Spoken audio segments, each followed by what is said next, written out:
in the seed fall around that green. I was a kid at the time. You get what I mean? It was a beautiful thing. That's all I can say. But with that being said, we're going to turn up the heat on the oil. What I'm trying to do now is to see where my oil temperature is at.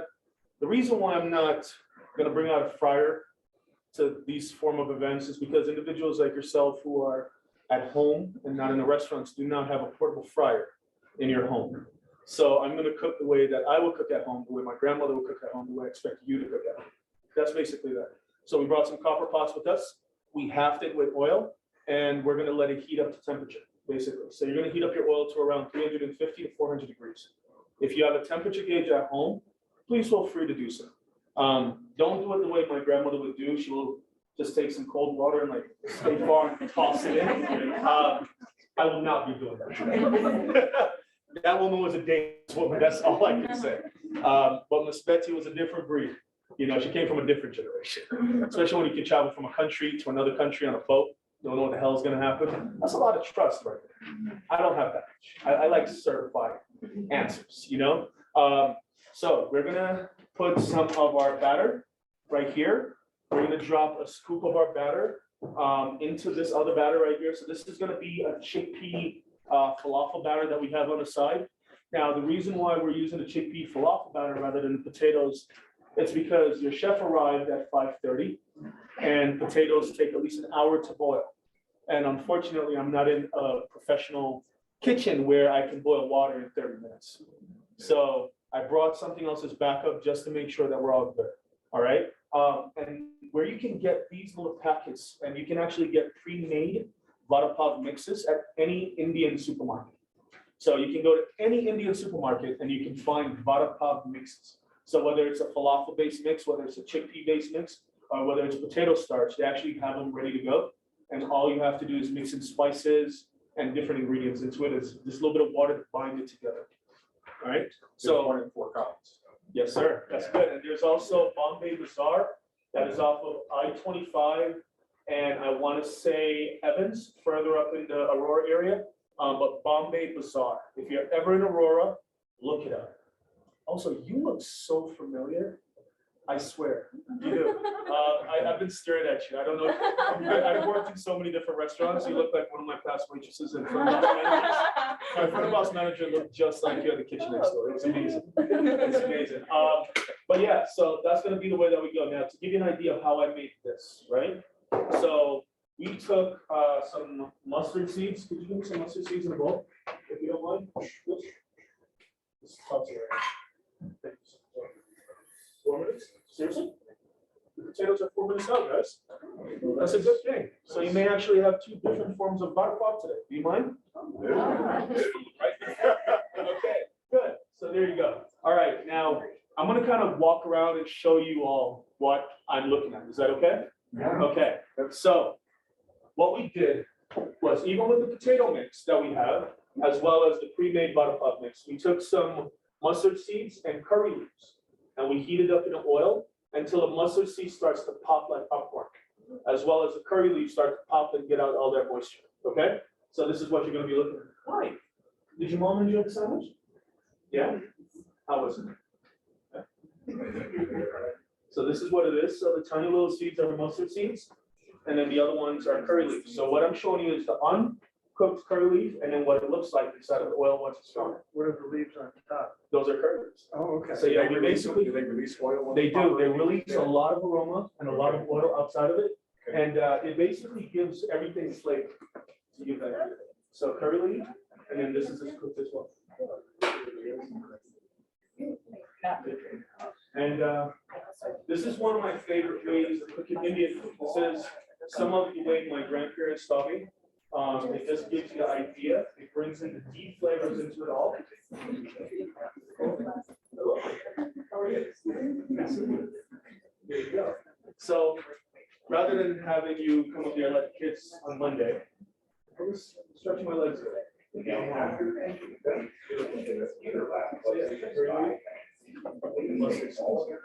It's really amazing when it comes to the aroma and the flavors of everything. Now, inside of all of that, we have garam masala, we have turmeric, a little bit of cumin, and a touch of coriander to give it that. And the way that we're gonna build all of this is that we're gonna put the Hawaiian roll down and vada pav on everything, and then chutneys all over. It's gonna literally look like a carnival or a parade in India. It's just insane, all right? It's very colorful. This is my way of staying connected to my grandmother. This is my way of staying connected to my Indian heritage. I am half, my grandmother's Indian, my father's mother. My grandfather's mother is from Scotland. That is my father's father's mother. And my mother's side, her entire family's from Ghana, Nigeria, all along Africa, and they all came to Jamaica. They're called Maroons. I don't know if you know what a Maroon is. Maroons are descendants of slaves that basically, they were the first of the Maroons in Jamaica that won their independence before slavery was basically abolished across the world. Jamaica and Haiti were the first countries to get it abolished. The Maroons fought for their freedom. They were given a piece of land in the middle, literally in the middle of Jamaica, just so they can not bother them, to give it out. Now the way those cultures came together, I don't know, but Jamaica, they have a saying. They said, "Out of many, we're one." I love that saying. You know what I mean? Because it just shows us that we're just one people. You know what I mean? It doesn't matter where the hell you come from. Growing up as a kid, I had neighbors that I didn't even know were Puerto Ricans from Puerto Rico, but they spoke Patois. I grew up with their kids. They were there when I was born. We had Asian neighbors, Caucasian neighbors, and everyone spoke what I spoke. They ate what I ate. They lived on the same street that I came from. It was a beautiful thing. It wasn't until I came to America and started traveling when I started to understand the diversity across the world. How long have you been in the States? I've been in America since I was 10 years old. Yeah, I lived in New York from when I was 9 till turning 10, from when I was 9, 10 till I was 12, and then grew up in California. My wife, she went to USF. I was going to Cal Berkeley at the time. I dropped out right after, then I met her. And life is interesting. But no, I went to school to study psychology. Coincidentally, she did the same thing, and then I became a chef. So life is very twisted. That's all I can say. And I love your flag.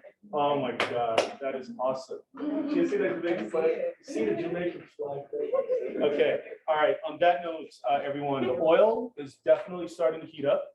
All right. To give you the idea, I don't know if you cook with a lot of oil at home. This is peanut oil.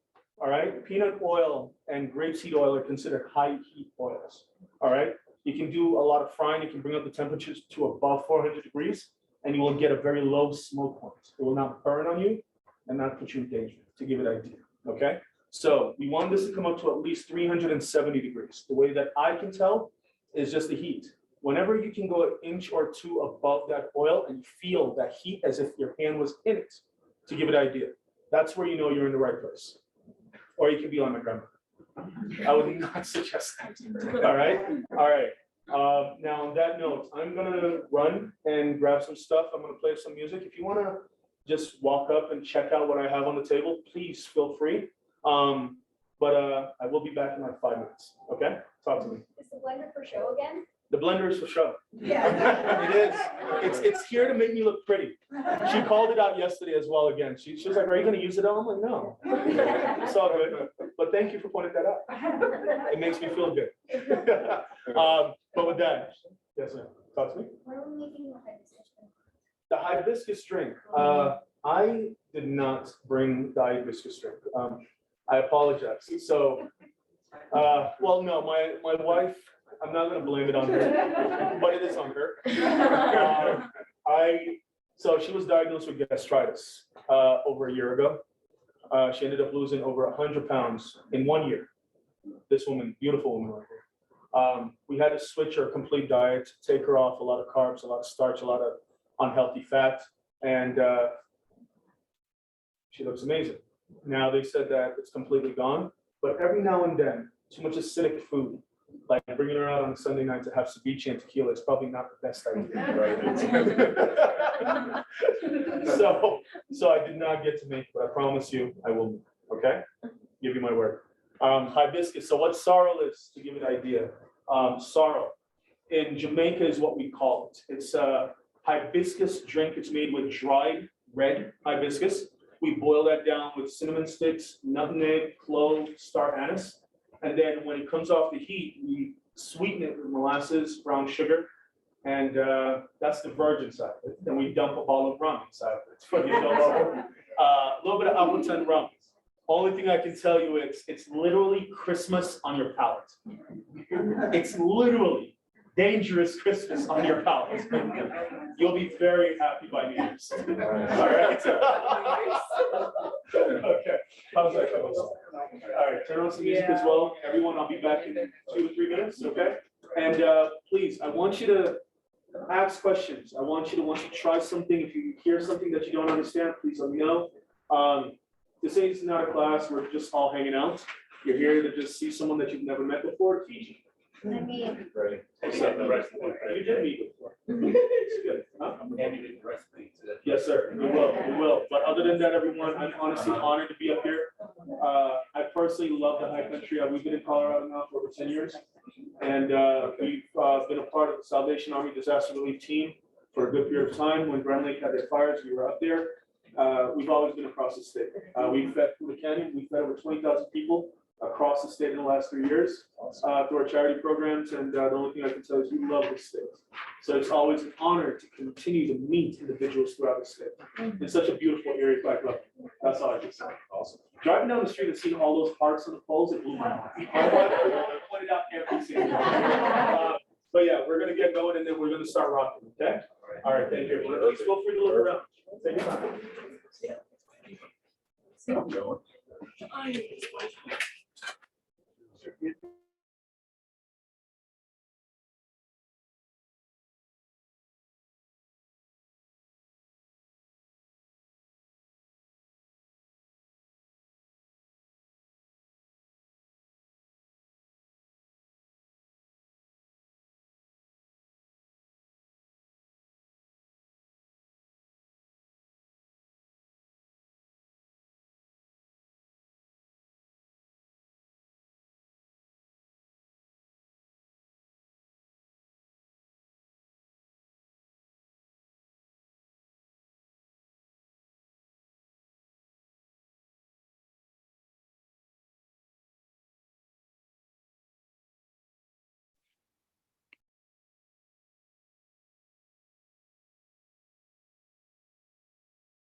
no, yeah.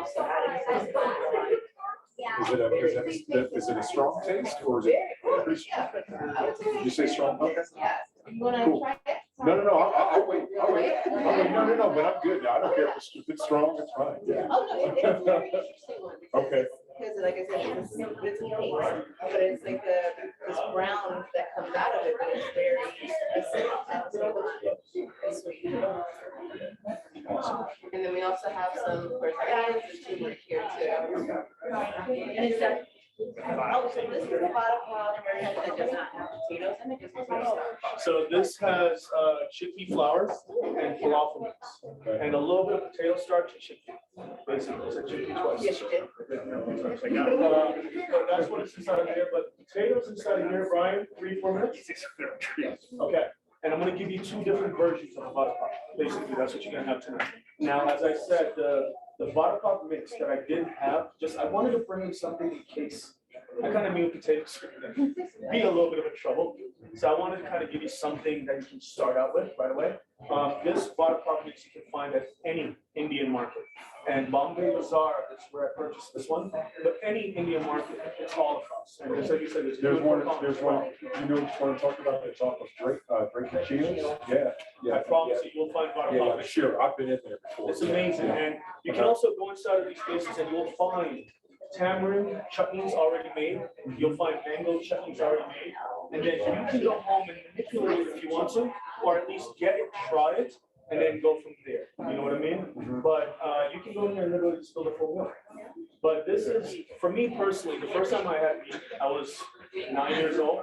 My father raised me roast them, and my grandfather gave me jerk pork for the first time. I got sick, but I ended up going back and having more. It's amazing. There's a difference when you eat something that's been cooked for 8 hours, slow and low, jerk, will melt your soul, you know, but the way I look at it is you don't need to kill too much. I personally believe that we do not need to kill too much. We can literally live off the land, we can survive off the land, and we can support our local farmers. You know what I mean? This is the way that we used to, our forefathers used to live. We've forgotten the way of surviving off the land. I think we've become more dependent on these companies nowadays. Just to, personally speaking, when you can literally, if you have a little patch of land in the backdrop, you can toss some tomatoes out. You can get some onions going, you can get something going. You know what I mean? At least some squash, and you can harvest one time, and that one time will feed your soul for at least a month. You know what I mean? That's the way I look at it personally. So we all have the opportunity, you know? So yeah. So this is our way of showing you don't have to kill to eat, you know? Awesome, awesome. All right. So, I love you. Help me? Wash your hands. All right, so I'm gonna do a test batch. So the way that we do this is you take this, just like that. You see how light it is, basically. We're gonna take this and drop it inside of the batter. And then we'll take this, put that inside the fryer. Now, I'm gonna do one test one real fast, all right? All right, beautiful. Daniel. All right, now, GBD, my old chef, basically used to yell that across the hall. Oh, okay, I like that. Okay, it's supposed to be, all right. But GBD, golden brown delicious. That's all you need. GBD, all right? I used to have a chef whenever he dropped a piece of fish. We had a pressure fryer that we used to fry whole chickens, fried chickens at the time, like whole bird, 15 birds being fried at one time. It's a lot of chicken.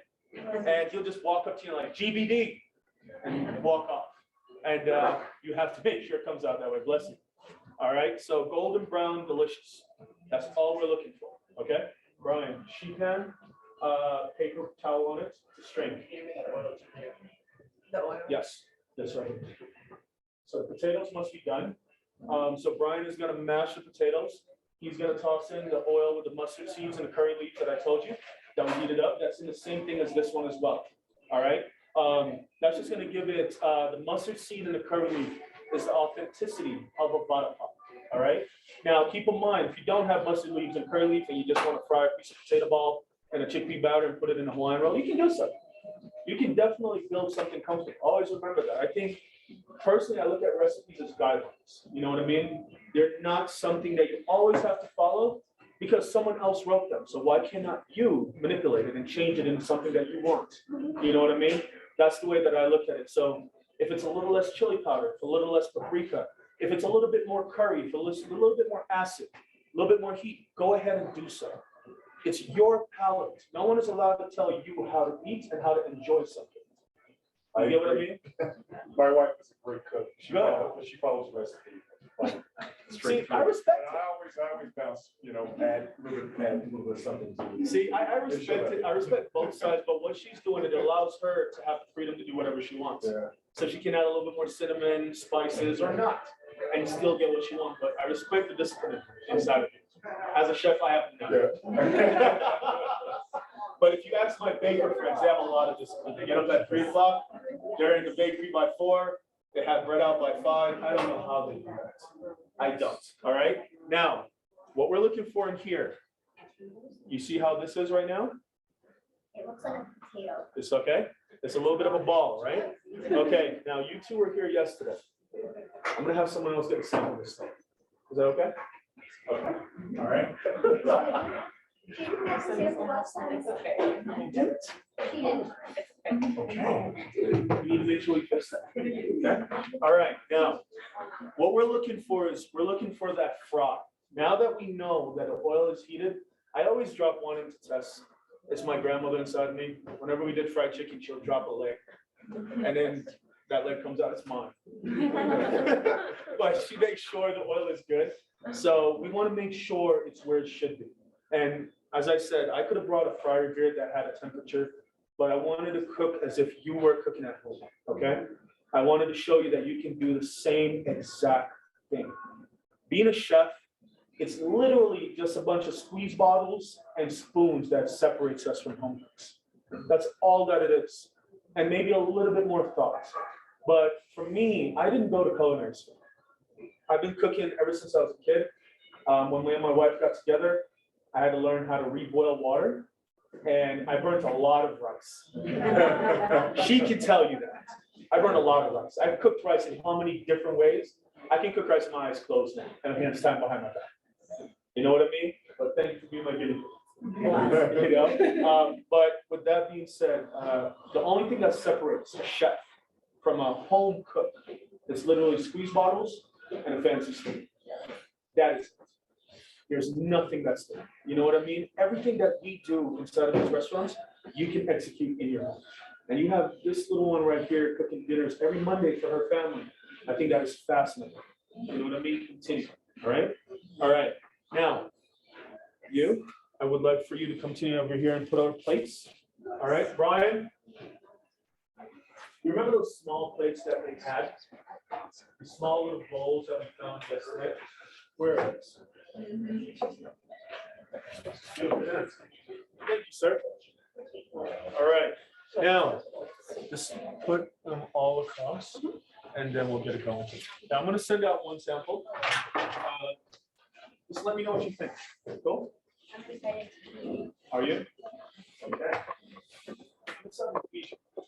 I remember going to school for psychology, and I used to go to school, and it was beautiful. My teacher was fascinated. We learned a lot.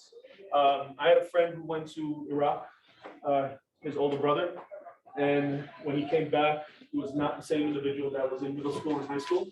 So I just wanted to sit down and talk to him. And we found out a conversation can do a world of difference, basically speaking, especially when you're actually listening to someone.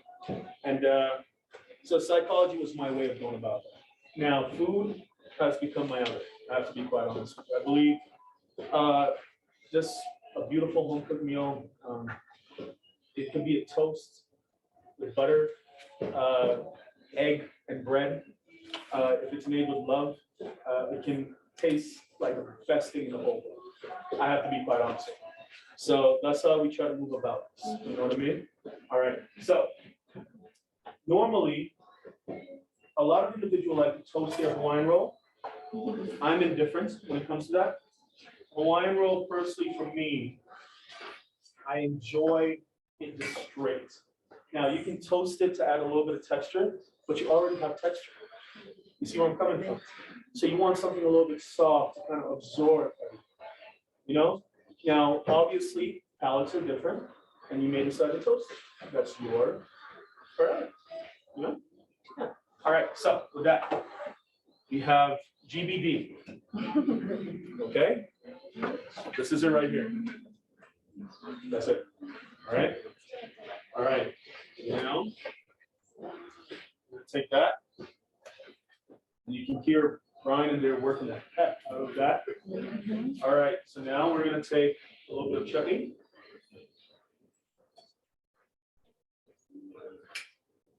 We're going to add mango chutney. Brian, are you good in there? Are you good? Okay. All right, now, thank you, sir. Beautiful. I like to make sure things are good and done well. Long story short. All right, now, sir. Oh, is that for me? Now, one of my reasons, my favorite individual, his name is Daniel. My wife's name is Danielle. We can stop right there. And he's also a vegan as well. So one of my things is I wanted to make sure that he was able to enjoy something as well. My favorite thing when it comes to food is that when you can go to a table and everyone who goes can sit down and enjoy the meal. No one is exempt. No one has to eat a salad and a piece of steak, you know, before they finish the whole meal and then go off and have their own meal somewhere else. Whenever you come to our table, everyone can eat. That's the bottom line. I want everyone to feel welcome. So that's why we kind of cook the way we cook. We go out of our way to make sure that everyone feels the joy that they're supposed to feel.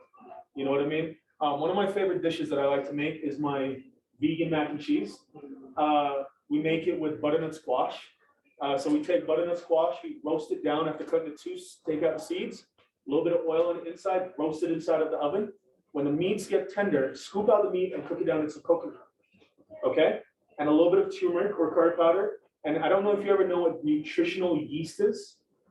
Okay. Add a couple tablespoons of nutritional yeast inside of that. It gives you the flavor of cheddar cheese.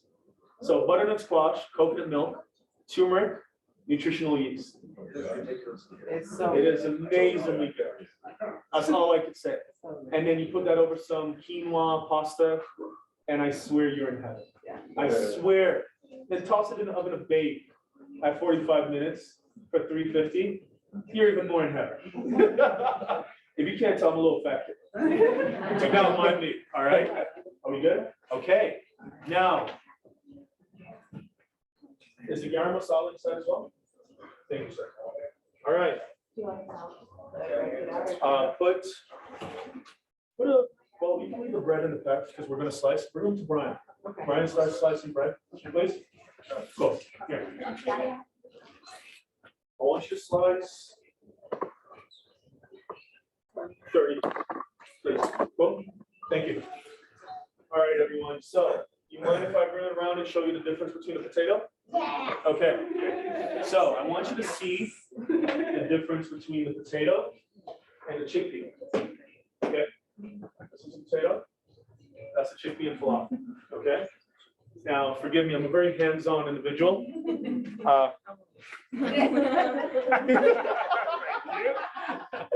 Here you go. All right. Now, here. So it should be falafel, potato, and it has the same thing. It has mustard seed, ground crumbs, oh. And then you both have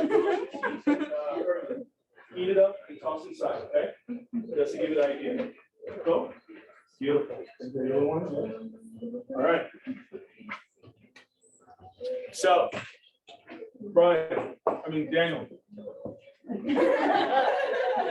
think Daniel is happy. Okay. This is amazing. Thank you, sir. I'm excited. All right. Now, Brian, once he's done with that, we're going to be good. I'm going to fry off again of the chickpea ones first, and then I'm going to go into the potatoes next, okay? All right. Thank you, sir. Now, with that being said, a little bit about myself, I guess, until I continue.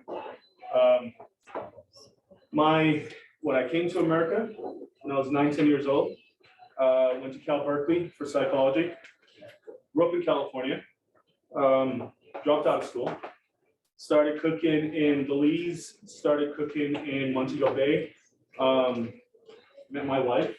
I tried to invite her to a concert at Golden Gate Park to show off, show her who I know, show her where. Did you meet her? I met her online. Okay, cool. She was going to USF, and I was going to, I just dropped out of school, just got back, and trying to figure out my life at the time. My dad was tour manager Michael Franti and Spearhead at the time, and we were throwing a concert in Golden Gate Park called Power to the Peaceful.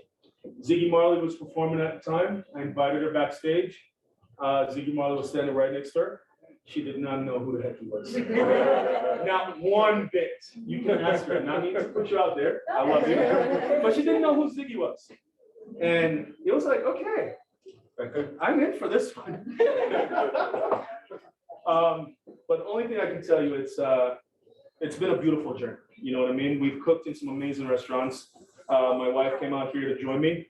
I've opened up the kitchen next door in Denver, I've opened up a kitchen next door downtown, Union Station. I was the executive chef of Biju's Little Curry Shop in Denver before we closed last year. And recently, we launched our supper club. Our supper club is basically what I told you about is our chef residency program that we are putting into Freedom Street Social. But yeah, it's been a very interesting journey. Recently, we were on Chopped in January, season 51, episode 3. Technically episode 4. Technically episode 4. It's the Casino Battle Royale tournament. Basically, all the chefs are given an opportunity to give up an ingredient, and you have to throw a dice. Just picture Vegas, all of that, you know. So throw a dice, give up the ingredients. It was a lot of fun. I don't want to spoil it for you guys, and I know some of you are going to watch it. But we went all the way to dessert round to give you an idea. It was a fantastic opportunity, and we actually are going to go back again at the end of this year, and let's see what happens. I read your bio. Impressive. Thank you, sir. Thank you so much. We've done a lot of work in the city. The way that we look at things is that if we're going to live in the city, if we're going to profit off of the community, as in having a business within that community, we have to give back. And the one thing that my grandparents always taught me is that our community is greater than the address that we live at, the street that we live on, and the neighborhood that you live in. So that's why our community ranges all the way from Grand Lake to Puda Canyon to Alamosa. I can honestly say we fed every single part of the state, and it feels amazing. And this year we're aiming for 15,000 meals. So if any of you have a hand or a knife or a cutting board and apron and want to join us on Thanksgiving, we start cooking the night before Thanksgiving, finish cooking the day of Thanksgiving, box up all the food and drop off warm meals to individuals who deserve it. That's basically it. Cool. All right. So, Mr. Brian, how's my break? That's good. Okay. Now, Brian Jimenez, everyone. As I said, chefs who deserve the opportunity to showcase their skills. Brian met me when I was on tour with Revolution 6 years ago, B? 6 years ago. Was it in Maryland or Florida? Baltimore. All right. I set up a 10 by 10 tent with 2 grills, 5 butane burners, and all you see is just me going to town. We try to put out the best food possible, whether it's on the road, whether it's in our kitchen, whether it's in a professional kitchen, it doesn't matter. We put out good food. So Brian came in, he was impressed with some of the stuff that I was doing. And that time he was living out of the state, and he told me he was going to move to Colorado, and he did. And now we're about to open up 10 food halls in the next 5 or 10 years. So this man right here is man. He currently works the walk station at Zeppelin Station down in Denver. If you ever go to Zeppelin Station and go to Tycoon, make sure you have the crab fried rice and order everything off of the walk.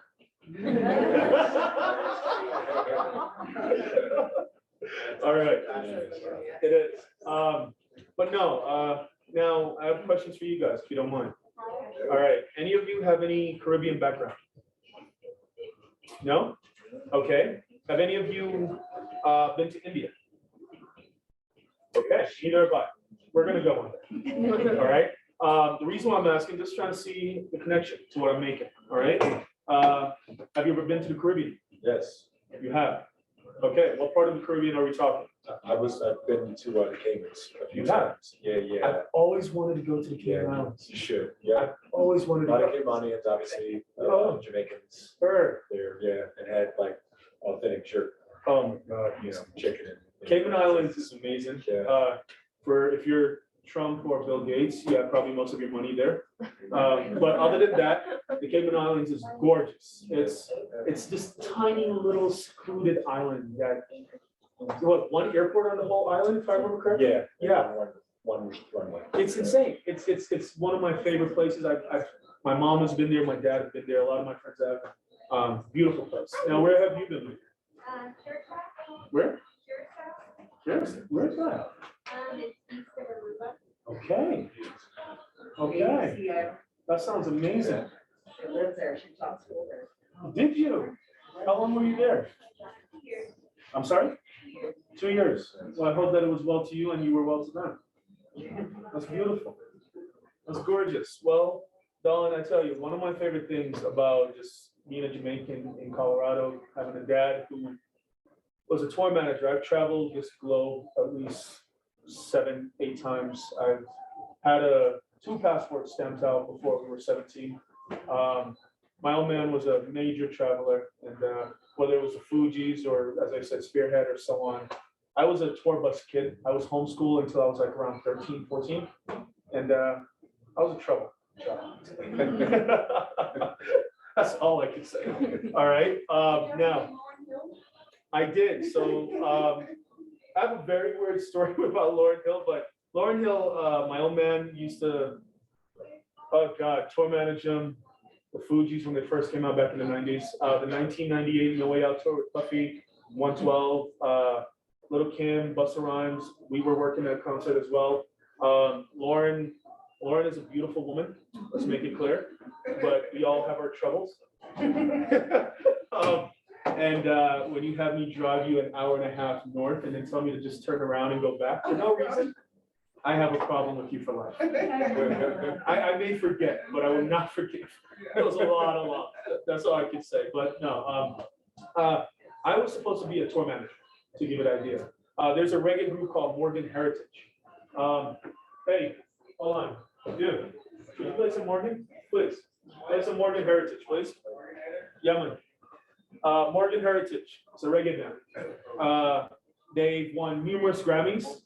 They're basically, you have the Marleys, you have the Morgans, and then you have Dennis Brown, which is the crown prince of reggae.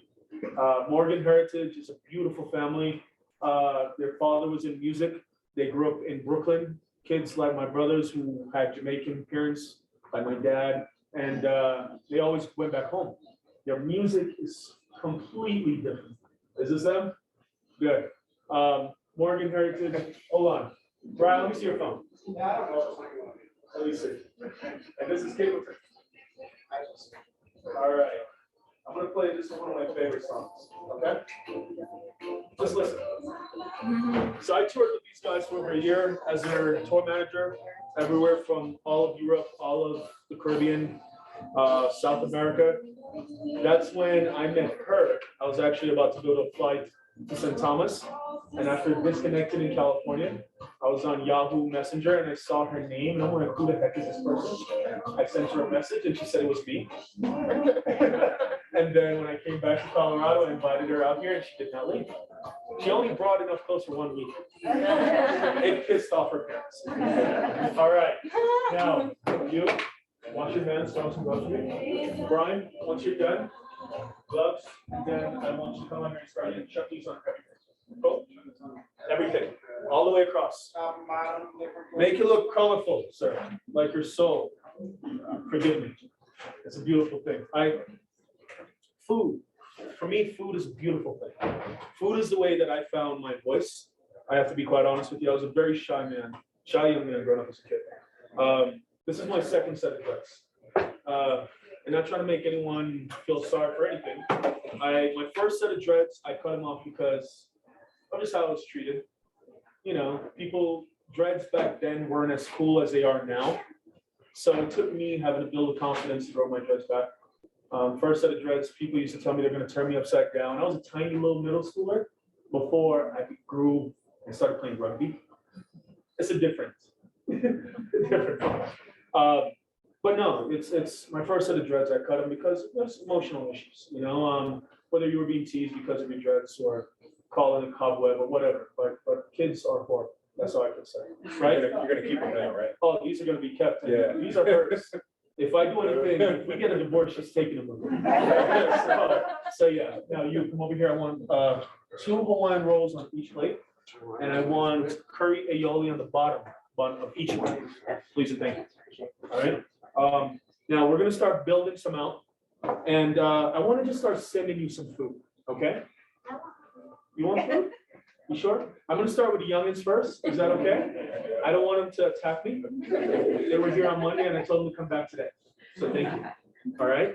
So we're gonna make sure they're fed. But the first one I'm gonna send you all is gonna be the chickpea one. Okay? And then afterwards, we're gonna go into the potato. I want you to just ask me any questions, try it, and be curious. Open up your mind to the flavors that you're gonna get. Okay? Beautiful. All right. Now, I'm gonna give you the balls, potato balls, and I want you to basically put it down on each one. Cool? Thank you, sir. How long do you usually fry those for? GBD. I'm sorry. That's a smart answer. It is. Now, when it comes to frying, remember, this is a batter. It has no animal product inside of it, but still, you have to fry it to the proper consistency. So everything aerates properly. So I would say, I would fry it. Normal recipe was around 5 or 6 to 7 minutes. But after that marker, you really just want to see the color of it. Remember, when it comes to frying, once you start getting the proper color of it, you know that you're within the right area. That is when you double check everything. You get what I mean? So with this potato bar, this with falafel chickpea batter, we're gonna go 5 to 6 minutes. With the potato ball, because the potato has already been cooked, and remember, you're gonna mash it and you're just gonna drop it into the batter. The only raw item is gonna be the batter. You see where I'm coming from? So technically, GBD. So when it floats and it has that color, you're good to go. Yes, sir. All right, so we're gonna drop some noodles out of here, just so we can keep everything going and make sure everyone gets out of here on time, okay? All right. We rented a house in the community, so we don't have to rush down the mountain. So we're gonna enjoy Loveland for the night. We're very excited. So, but I still wanna make sure that you all get back home safely. It is what, negative 15 million degrees outside? It is getting close, isn't it? So, Well, I don't have to ride my bike today. If I did. I'm happy that you did not write your bike. That's a good thing. All right, so. A question for you. I'm Yes, sorry. sir. With No, no, reflex- please, any questions, please go ahead. Reflex, I love like falafel. Yes, sir. Sure, and a lot of times you go to like the sort of the Greek falafel place and the falafels are really crispy Or over dry. or over dry. Yes. Yeah, where's your sweet spot? My sweet spot, so I was the executive chef of Mother Tongue. So I actually opened up a Turkish restaurant. That's where me and this young man was rocking it out for a while. Now, you come here. Yeah. I want a teaspoon, 2 teaspoons of chutney on each ball. Each chutney. Cool? Cool. Thank you. So I opened up a Turkish restaurant called Mother Tongue. I believe a falafel should have the perfect texture. It should have the perfect amount of garbanzo beans on the inside, rounded up. So it's not just smooth, you know what I mean? You want to have some texture within the inside as well. And then it's just soft and delicious and herbaceous and garlicky. It's different. So some chunk inside, Some crunch inside. So what we normally do is my falafel that I had on Mother Tongue. We took fresh garbanzos, green garbanzos, and mixed it. We blended it down, blitzed it just a little bit into a food processor until it kind of gives us a texture of ground beef. And then we mix that in with falafel mix, basically. So already bought falafel mix. Falafel mix is basically all of the, everything, the herbs, the dry garbanzo that's already been dehydrated and blended in. So you have chickpea flour inside of there.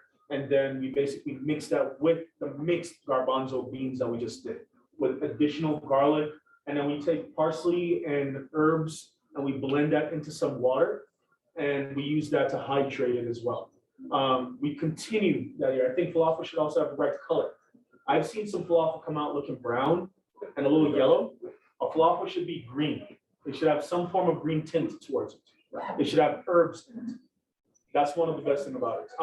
And we got the best restaurant that year by 5280 magazine. And last year we got named one of the top 5 chefs in Denver, Colorado as well. Or in throughout Colorado, I should say. Thank you. But no, I think a falafel should have all the proper elements for you to enjoy, basically. Okay, and then a little bit of chutney on each one and then cap them. And then we can go from there. Cool? Beautiful. Now, if anyone have any questions, it could be what shoes is that you're wearing? Why is your wife so beautiful? Why do these kids love you so much that they came back? You know, why don't Brian ever leave your side? Why do you have those bags on the side of his neck? Please, ask me anything that you want, okay? Belize, so we cooked in Belize City, in the capital for quite some time. But I only did it for a small period of time, for around a month or so. It was mainly about touring and trying to figure out where we could go. But after Belize, it was Montego Bay, basically. Yeah. Is he? Seriously, Belize is gorgeous. It really is. I think obviously like any other country, the leaders could do better. We can all say that, right? It doesn't matter where you go. Sorry, Chef? Yeah, let's go ahead and send some food to some people. So please bring 2 to these children. Yeah, and then we're gonna start with the front row. Is that okay, everyone? And then we'll just start sending it back, okay? Beautiful. So just start with the entire front row, make sure everyone gets one, and then we're gonna go into the back right afterwards. Beautiful. So it's 8 degrees outside. Yes, sir. And it feels like rain. It does. It's insane. So I woke up Wednesday or Tuesday morning. I live up in Green Mountain, close to Red Rocks. I think our thing said it was -4 degrees, and wind chill is feels like -27. I did not go outside that day. I made sure all my meat is frozen in the car. So remember, please go ahead, my dear. What were the 2 different chutneys going on? So the 2 different chutneys, you all are gonna get a recipe, right? So the recipe is gonna have a tamarind chutney. Your recipe is also gonna have a tomato chutney, and your recipe is gonna have a curry aioli, okay? The only difference is this has a mango chutney in substitute for the tomato chutney. That's the only difference. Talk to me. On a rate of 1, or on my scale of 1 to 10, how hard is chutney to make? So chutney is very easy to make. So chutney in Indian culture is technically called a sauce, okay? That's really about it. So it's just a sauce that is made, and a chutney, the only difference between a chutney and a sauce is that a chutney mostly have herbs and garlic inside of it as well. Now, what do you think so far? Delicious. Not too bad? No, good. Thank you. One more question. Please, talk to me. Why does it look like a potato? Why does it what? Why does it look like a potato? What do you mean? This part looks like a potato. Well, it's because of the chickpea batter. So because the chickpea batter went in, it kind of gave it that color. And then you also have to remember how much starchy ingredients that are inside of it. So you have chickpeas, which is a very high starch product. You also have potato flour inside of it as well. So because of that, it kind of gives it that body. You know what I mean? And then with this right here, you're gonna taste, as I said, you're gonna taste the sweet. You're gonna taste a little bit of salt. You're gonna taste a good amount of savoriness. But you're gonna definitely, when you get the potato fritter, the potato vada pav later, you're definitely going to taste the difference between them. You know? Okay. I'm gonna continue. You're just building up. Cool? Okay. All right. Please. Do you need the roll? Do you need the what? The roll? The Hawaiian roll? Yeah. So a vada pav, technically, it's between 2 pieces of bread. You know what I mean? So that's what a vada pav is. Now, if you decide to put it in a wrap, it's your call. So it's ultimately what you want to do. Remember, no one can tell you how to eat. But as if you want to follow a recipe, like this beautiful man's wife over here, follow the recipe. See how it comes out. My advice, whenever it's trying something new, especially trying a new dish, trying a new recipe, follow the rules of the road first. Then drop it. Yeah. You know? We have something called the burn pan. What? The burn pan. What is that? It's the first pan I ever burned, trying a new thing with vegetables. Did you? Yeah, now the pan, it was supposed to be really easy to wash out, Okay. but it's been staying for like a year and a half now. So we call this the burn pan. It's the pan I try on my new recipes. It happens. It happens every now and then. I had a cast iron that had salt in it to bring it back for probably a month. So it happens. It happens every now and then. But this is the thing. This is one thing. By you burning your food, did you learn something from it? Right? Did you burn your food again? No? Good. That's all that matters. You know what I mean? So when it comes to cooking, cooking is my favorite thing. It's literally just a game for me, personally speaking. It's bringing things together, making sure it works, and making sure they get along. It's literally like a community. You know what I mean? When you have the proper ingredients and the proper items together, then it's functioning well, right? That's basically about it. So, hold on one second. I think these two are ready. Ryan, here you go. Continue building and continue bringing back. Mila, if you want to actually build it, just bring it out. It's your call. Take your time, okay? Okay. So, just making sure she's good, you know? But as for that, everyone, I appreciate this. This is really cool. I've done Steamboat Food and Wine Festival twice now. We've done the Crest Beef Food and Wine Festival once. We've been very active these past few years, but this right here, this is pretty cool. I've never done anything like this at a library. I'm a library kid, you know, like everyone else. I've been going to the library since I was, yay high, you know, still have my library, you know. What's that? Is it gone? Oh, that's yours? Mine wouldn't fit my house. That's good. Hold on, did you already eat yours?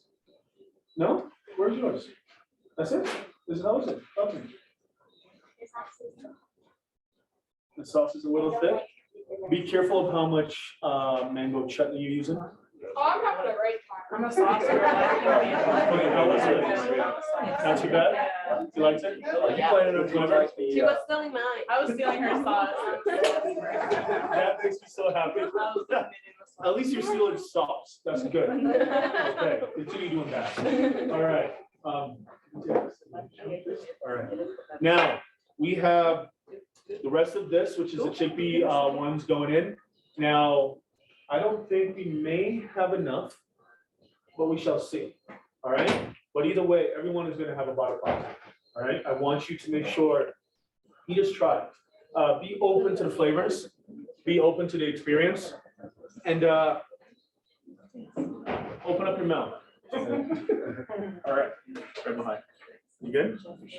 Okay. Are you gonna do the Taste of Colorado or West Fest or? I am not sure, to be quite honest with you. I've been invited to a few festivals this year. We're still RSVPing to every last one of them. Taste of Colorado is on our list. Yeah. Yes, sir. It'll be fun to do it though. Yeah. It'll be good. All right. Beautiful. So second row. And I have some more coming as well. Good.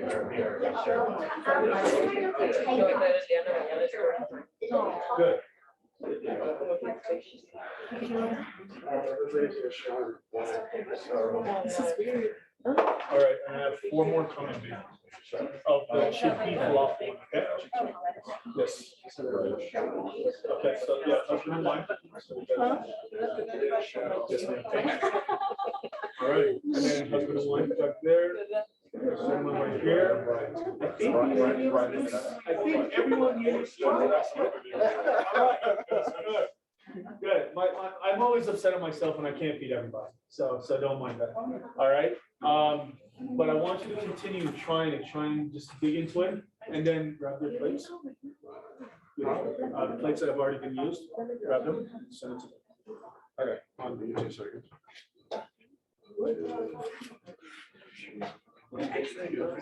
Now,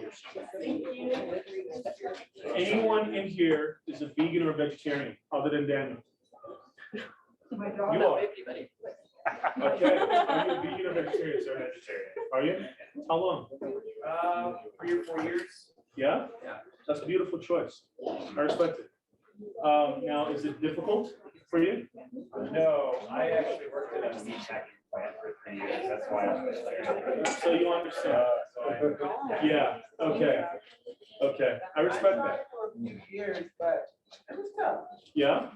See, I was a lot younger too. I could Well, I go understand. without dairy. Yeah. Dairy is what I'm staying on. Cheese and milk. Milk's my favorite drinks, Okay. especially strawberry milk, and cheese is just my life. Like, My wife is in love with cheese as well.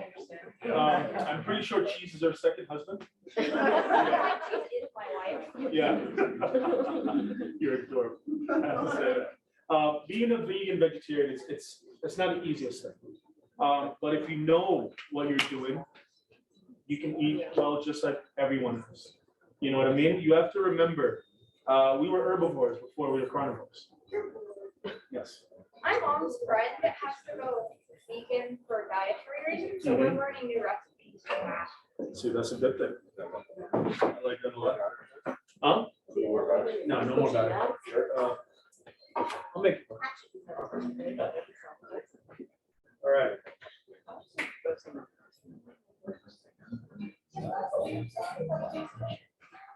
So this one is called "You Don't Have to Have Dreads to Be Rasta." You know what I mean? All right. Yeah, man. So.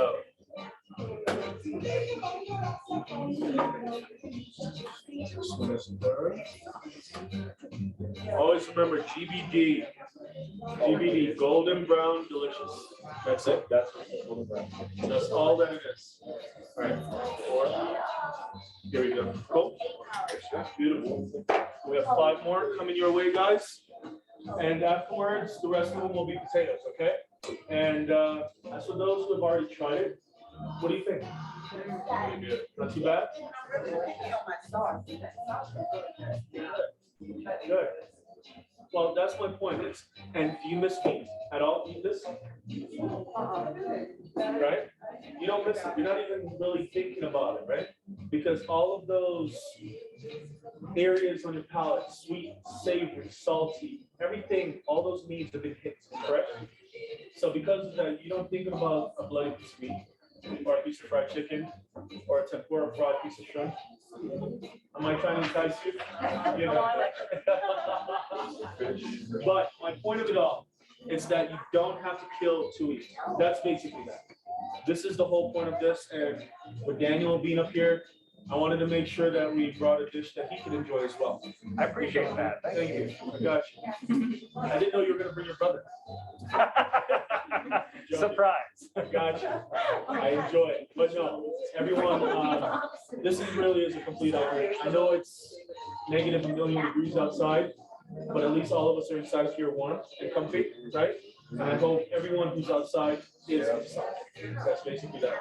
But yeah, Brian's gonna bring you some more. Cool. All right, and if you also, please throw any questions that you have at me. Just throw them at me. I'll catch up. All right. What are you trying to say? I got you. Promise.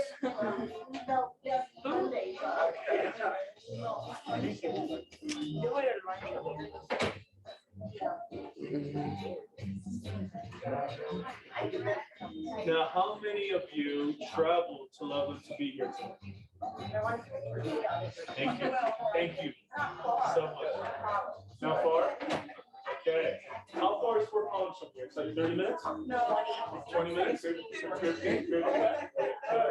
Well, for those who traveled here, thank you. Here, thank you for being here. That's really about it. Thank you so much. All right, we're gonna get some more going. For those new individuals who just tried the Vada, what do you think? You think you want to go to Mumbai? Yeah.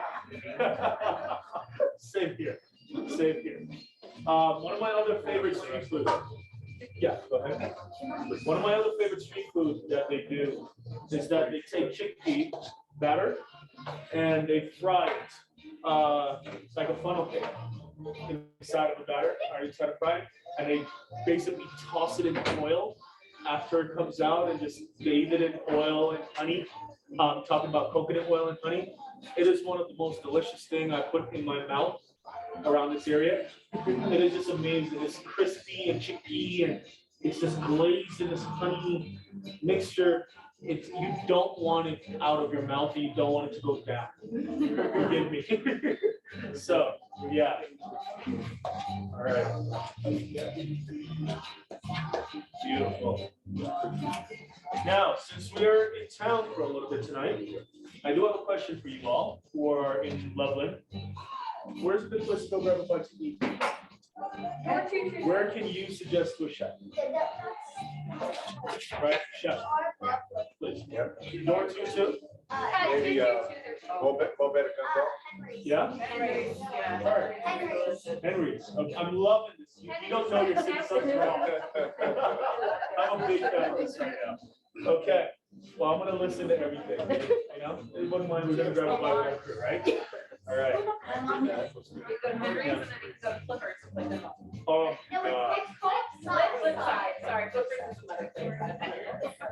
sorry, Mom. We got you. understand. All right, everyone, but thank you so much. All right. Now, as I said, my favorite thing about this right here is that you don't have to kill to eat. A lot of our supper clubs, I always have at least 2 to 3 of my menu items. We do 6-course dinner, 2 to 3 courses that are completely vegan, completely. We love playing with vegetables. One of my other favorite ways of playing with our vegetables is doing celery root or carrot 3 ways. So we will take celery root or carrot and we will peel it, carve it down. I'll take celery root and carve it down into a scallop. And then we will sous vide it in a water bath and then sear it on both ends. And then the scraps that came from that peel, we'll cook it down with coconut milk and roasted garlic and thyme. And then some of that scraps we'll fry it as a little crispy garnish. So you have it seared, pureed, crispy right on top. Whether it's the carrot, celery root, or potato. Favorite thing to do. Vegetables are amazing. My only suggestion for those who are cooking right now, which is practically everyone here, think outside the box when it comes to food. Don't pigeonhole yourself into what you think you may know. Just go and try something new. Open up your palate. You know what I mean? Open up your mind to something different. I promise when you go back home, the cooking techniques are different. Yeah.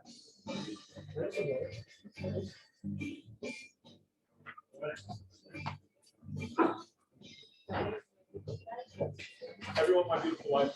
Beautiful wife.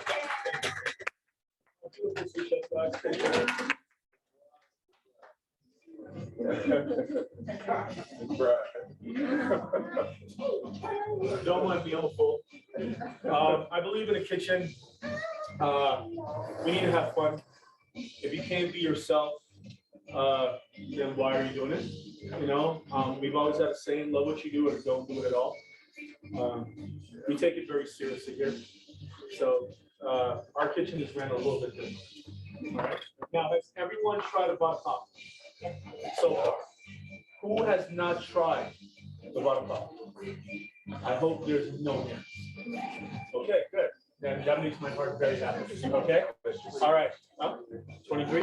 All right. Now we have the potato Vada coming your way. Now you tried the chickpea and the falafel mixed together. Did you taste the mustard seeds and curry leaf in it? Right? You taste the bite right back. It just pops, right? After bite. Okay. And mustard seed has a bitter note. Did you taste that? There's a little bit of a bitter note, the mustard seed does. And then it counteracts against the sweet. Come to you. All right? And it counteracts all the sweet, right? Okay. What do you have? Yeah, what? You want just a little bit of the mango sauce? Oh, without it? No. Of course. Always remember, no one can tell you how to eat, okay? Always remember that. All right. Now, with that being said, again, I'm still new to this. My wife knows me. I really am a shy man. I prefer back of house, but what I've learned in having a successful business and actually connecting with your community, sometimes you have to go knock on the doors. Sometimes you have to go on the mic and talk, and you have to be the front of the organization. It's something that I've learned over these last few years, but I much prefer to be back here. I have to let you know. All right. And Brian is the same way. but that's why we're together. We're pushing each other. You know what I mean? But no, everyone. I personally mean it. It's such an honor to be here. To just be looking in your eyes, to be feeding your soul. Thank you. Seriously, thank you so much. Right? Potato Vada pods are going to be coming your way. So now you're going to get a good understanding of the one that you can buy boxed, or if you make it yourself. It really is about just making sure you have the proper starches together. And the chickpea batter is the key. All right.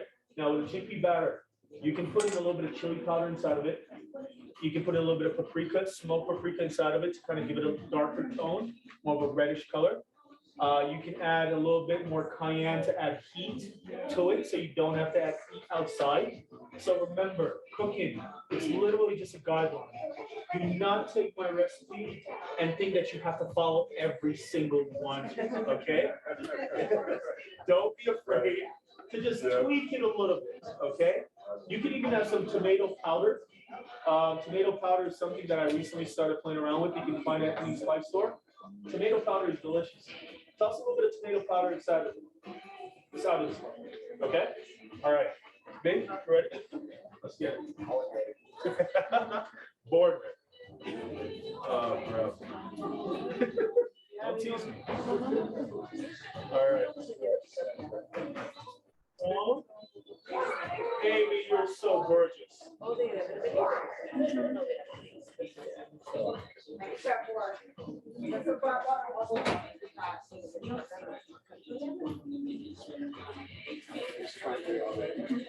all day? Okay, well, this is not 23 right here. I got you. All right, everyone, they brought some water for everyone. You can come over and grab one. I apologize. I was gonna make, as I said, the sorrow drink, but when you have to play husband, doctor, chef, sometimes something fall off the table. You know what I mean? So that hibiscus that you were talking, oh, sorry. Go ahead. Go ahead. Two questions. What is your comfort food at home?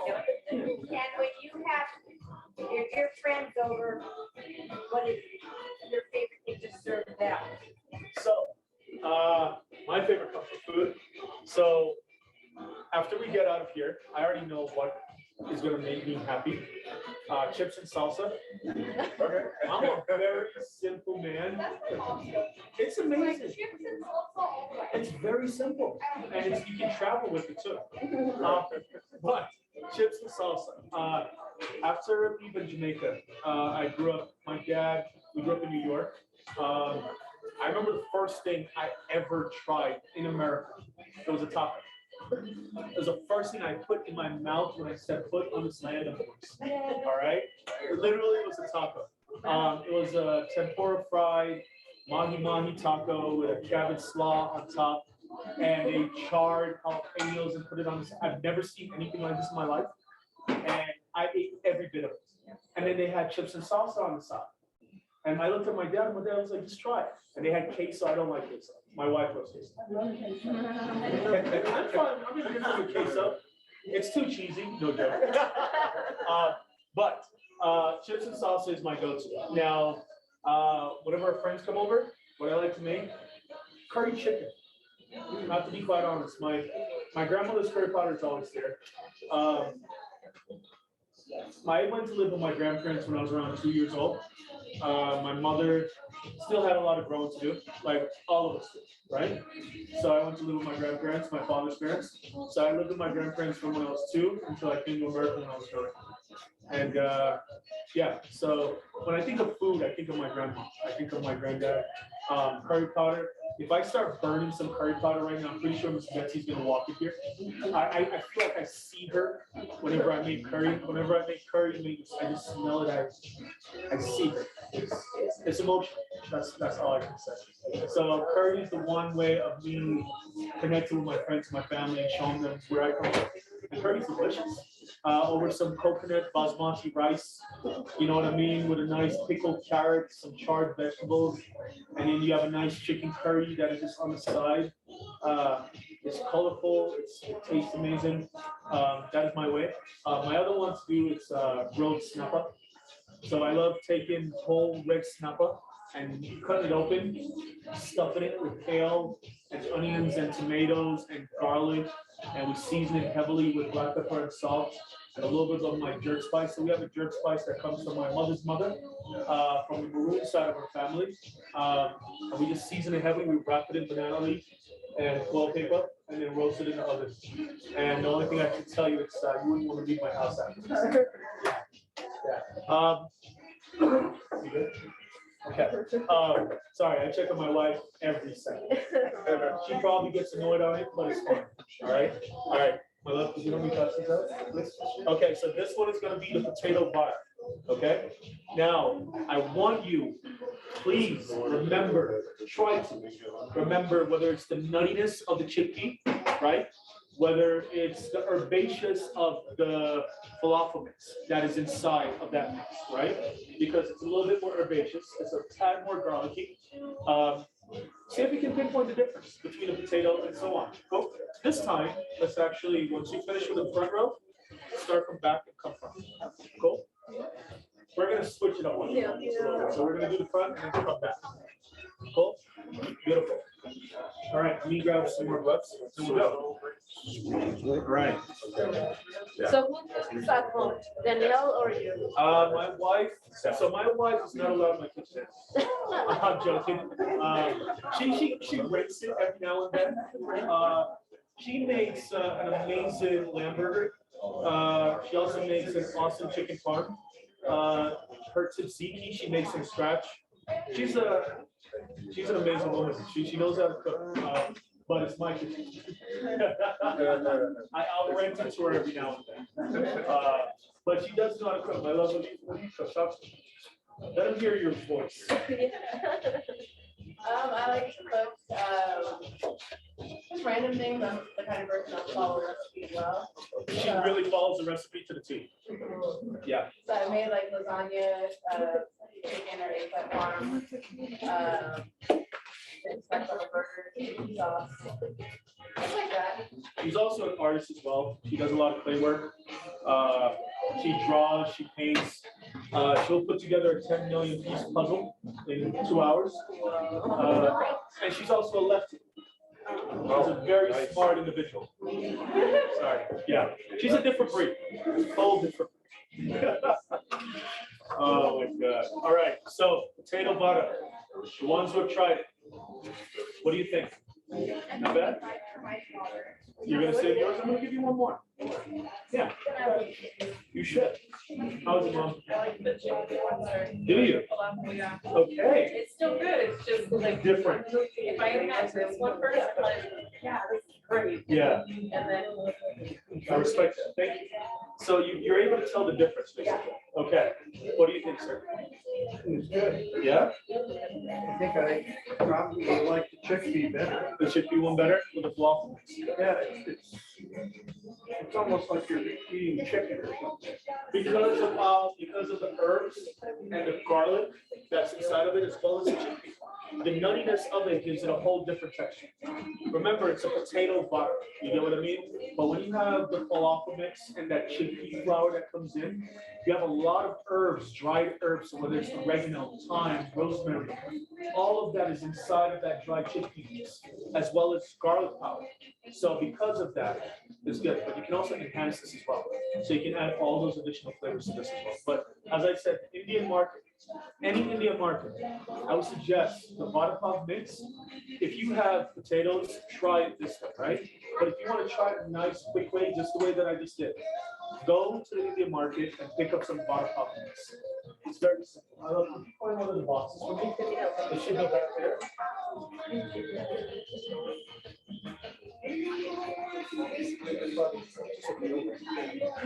Okay. All right. Huh? No, don't do it. Don't do it. They won't stop. They're gonna find it. Promise. All right. You can definitely taste the nuttiness. I know that good. Yeah. Into this one or the other one? The second. The second one? Heard that, sir. All right. And if you notice the mustard seeds and even the curry leaf, it tastes different. Because what we did with this one is that we blended the mustard leaves and the curry seeds, and the mustard seeds into it. So rather than just tossing it in, mixing it with hand, like we did the chickpea flour falafel mix one, with this one, we took the stick blender and blitzed it into it. So the mustard seeds and curry leaves literally blended more into everything. And we also tossed in some garam masala as well, some garam masala. Garam masala is basically a spice blend. You can find that at any Indian market as well, just a heads up. I'm also gonna leave my card here. Any spice, any questions, please give me a call. And what I'm gonna do is, once I finish making our batch of curry this week, you guys will have, and ladies will have, an opportunity to just come up here and just yell at Amy, and she'll throw a curry powder at you. Okay? Is there anywhere where you can be followed? I'm sorry? Can you be followed? Yes, sir. Yes, you can. And you can follow everything that we do. Okay. If you'd also like to end up on our email list as well, just send us an email and we'll throw you on there as well, okay? And you can always be a part and just up to date with what we're doing throughout the community. We're heavily involved throughout Colorado. We just want to help people. The way that we look at it, my last name is Cook. We're just trying to live up to it. You know what I mean? That's basically that. All right. Are we good, sir? Yeah? You look beautiful. You're welcome. You're welcome like this. Everyone, Brian, to Venice. He's a fool. Now, is this all that we need? Did you count the plates? So. The second, all second row. You should one, you go. So 1, 2, 3. Okay, yeah. Okay, good. Okay, make sure we have enough cups. All right, do me a favor. Can you? I'll take the back.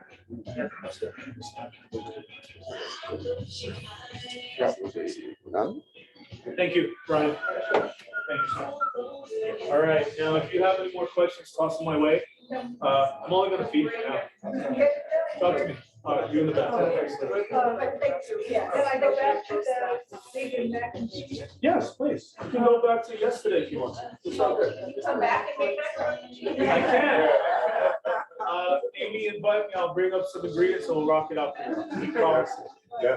Maybe he'll have some for staff day. Ah, okay. I was like, Just let me know. But no, the vegan mac and cheese, what's your question, my dear? The 2 spices that you put in there. Yes, ma'am. So it's called nutritional yeast.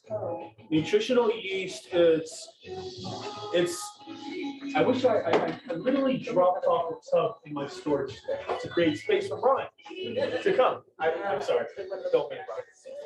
But no, nutritional yeast, it's literally, it tastes like dehydrated cheddar cheese. It's very weird, but it's used in many different applications. My favorite way of using it is I blend it into soft tofu, and touch of white pepper, touch of salt, nutritional yeast, and scramble it like eggs. It's amazing. When I was on tour, that's the way that I felt a lot of the vegans. Or you can crust tofu and go that way, but cooking it down in coconut milk, adding in a squash element. So some form of butternut squash, acorn squash, spaghetti squash, if that's what you have. Blend it down into the coconut milk after roasted. I'm also talking to Mr. Vegetarian back there as well. All right? Okay. And then you can literally boil your pasta and coat this in it. It is amazing. I promise you. And a touch of turmeric or curry powder, because what that does is that enhanced turmeric has a lot of flavors and nutritional properties in it as well, but it also helps with the color and give you more of that mac and cheese color. You know what I mean? And the only thing I can tell you is my mac and cheese, my vegan mac and cheese, I consider it one of the best mac and cheese period. Oh yeah. You used it with something made out of quinoa. Quinoa pasta. So that is my way of going about of trying to keep it gluten-free as well. It's just trying to make sure everyone is happy. You know what I mean? So quinoa pasta is my way of going about it, but you can use regular elbow macaroni if you would like. Yeah. How much of that is you need for?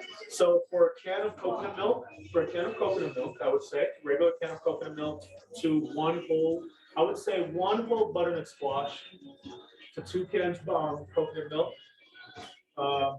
and then toss in a 1/4 cup nutritional yeast to that. Because you want it to taste of the nutritional yeast, you want it to blend in with that butternut squash, and you want it to really stand out, not just to become a background flavor. You know what I mean? That's really about it. So you use the coconut milk with the squash? Yes, ma'am. Yes, ma'am. So you basically take the squash, you roast it in the oven with the skin on, de-seed it, a little bit of oil on the inside, no salt, because remember, you're gonna add salt in the end, all right?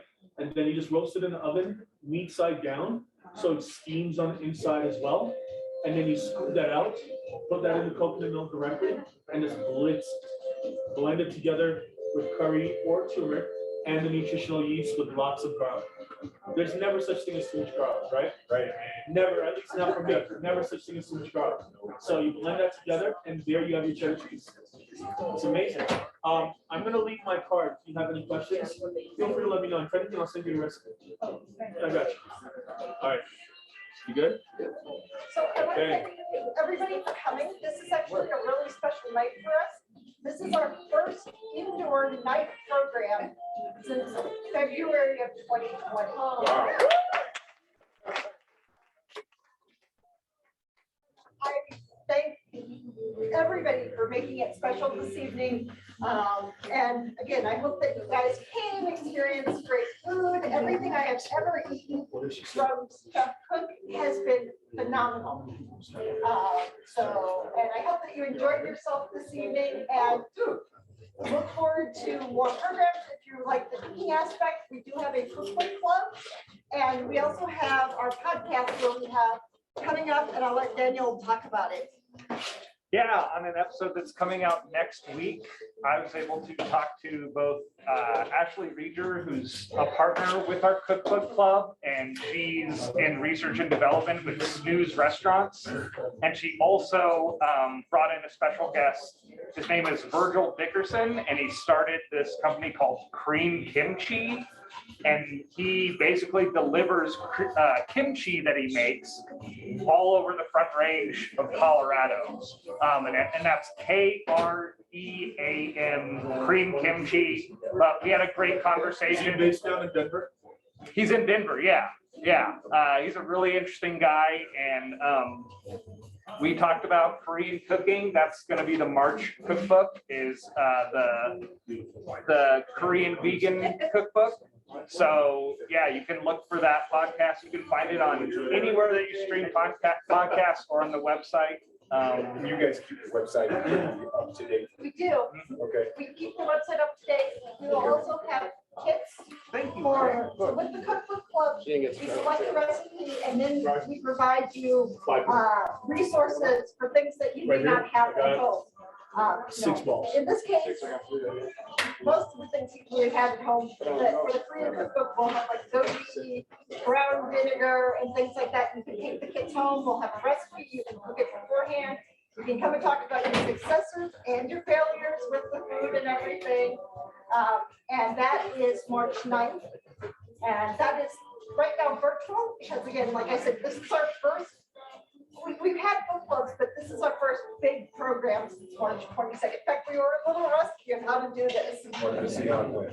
Well, thank you. And I hope you truly enjoyed the evening. And any questions for us? When are you gonna have them back? Yeah. I will, maybe we'll do something for Juneteenth. Okay. And again, this was a crazy idea I had after going to several of the supper clubs and said, hey, I have this crazy idea. Will you come up and help us with Black History Month? Because we wanted to make it interactive, we wanted to make it fun, and we know people who are tired of sitting in front of Zoom. So Great idea. Great idea.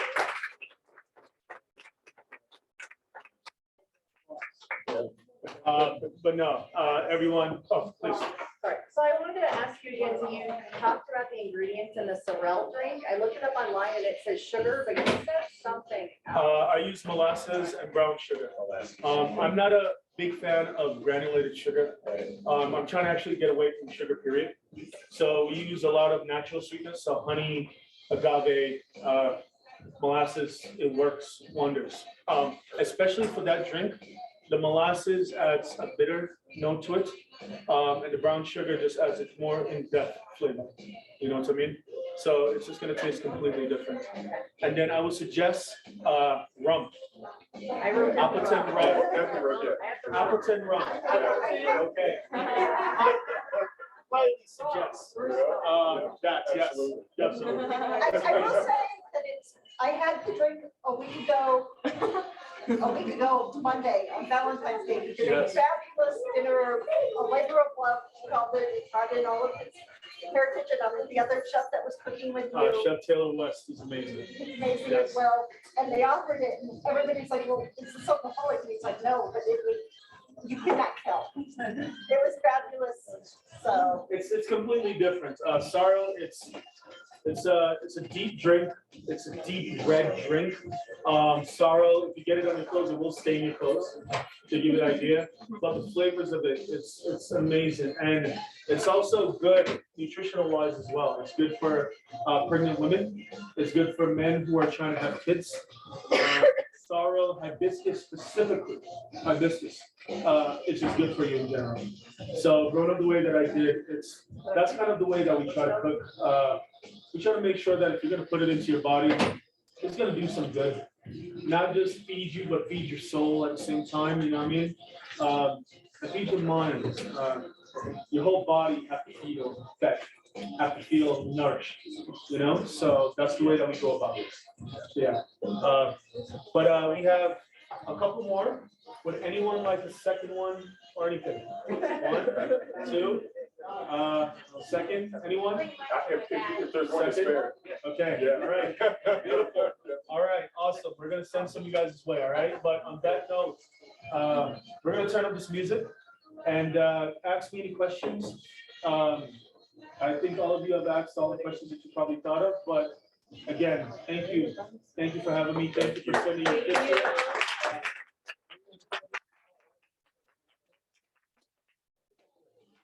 But no, the kids enjoyed themselves on Monday.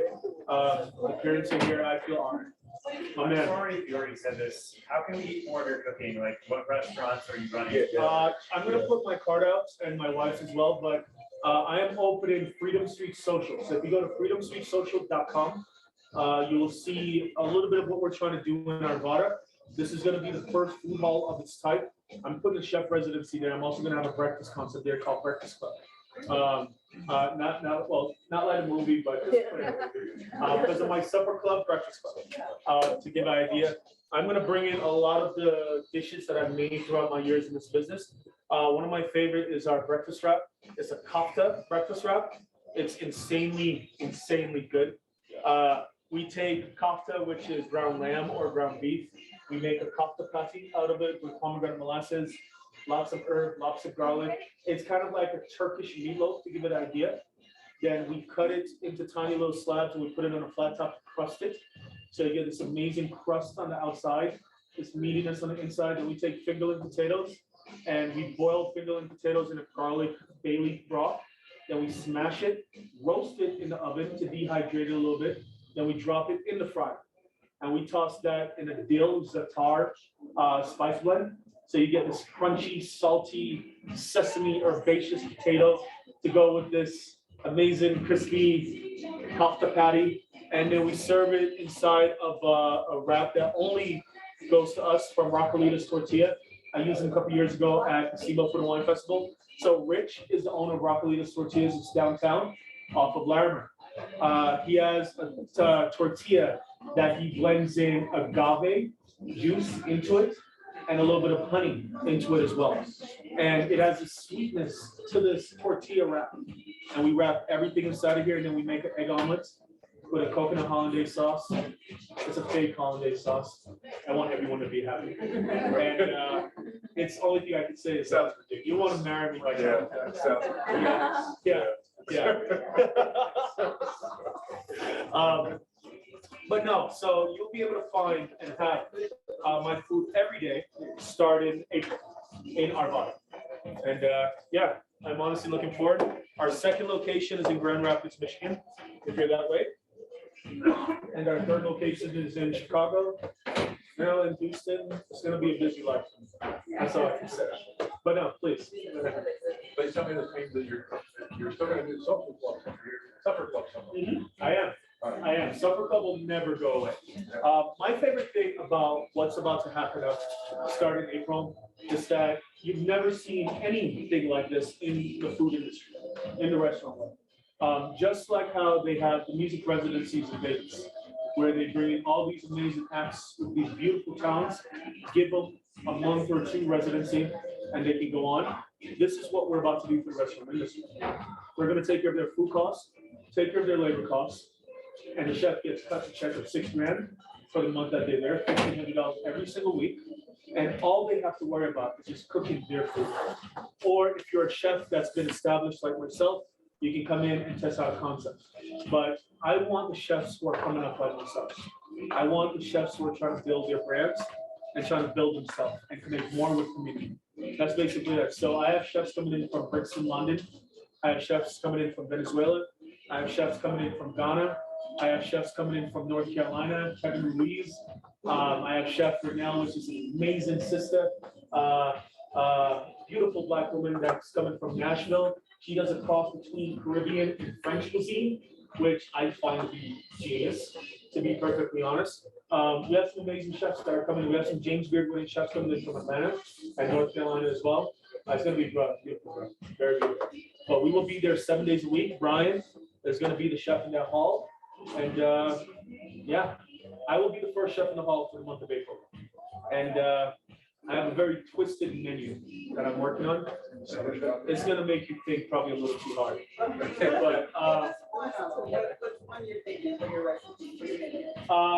But so I'll turn this in. So the conversation that I've been having lately, it's about the mental health in the restaurant industry. Coming out of 22, the impact that it had on us. The growing up in life, is that you always hear someone ask, how's your day, right?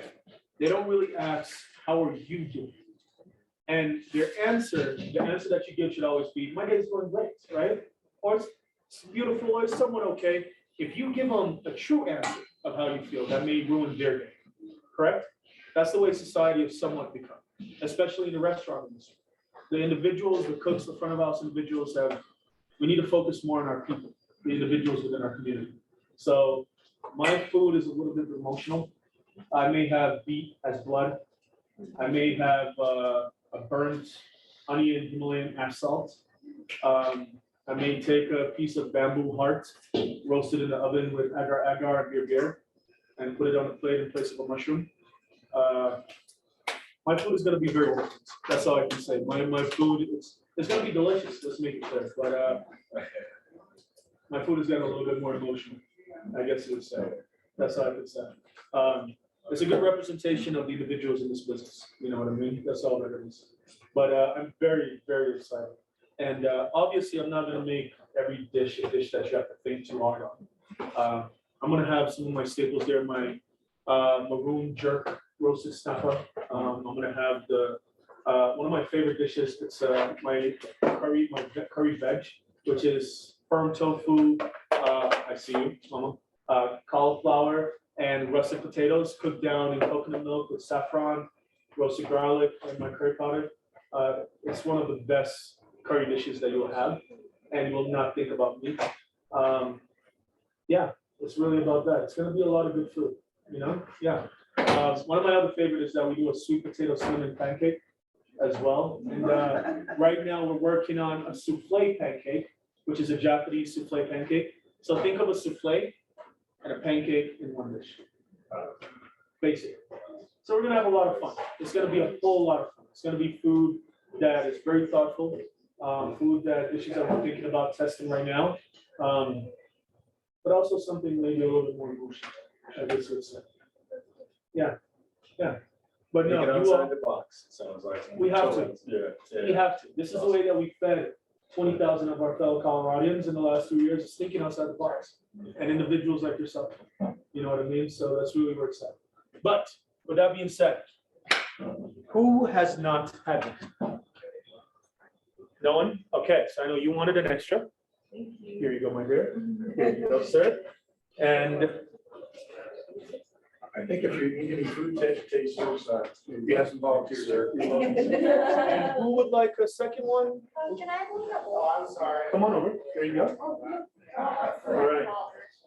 Anyone else? Would anyone like another one? Okay. Well, one thing I can tell you all is thank you.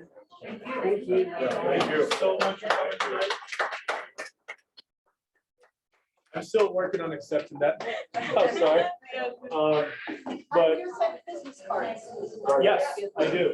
So let me go grab those. I'll be right back, guys. Thank you so much.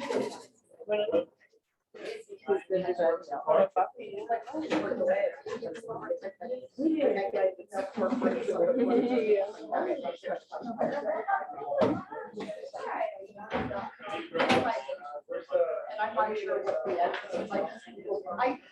What's her name?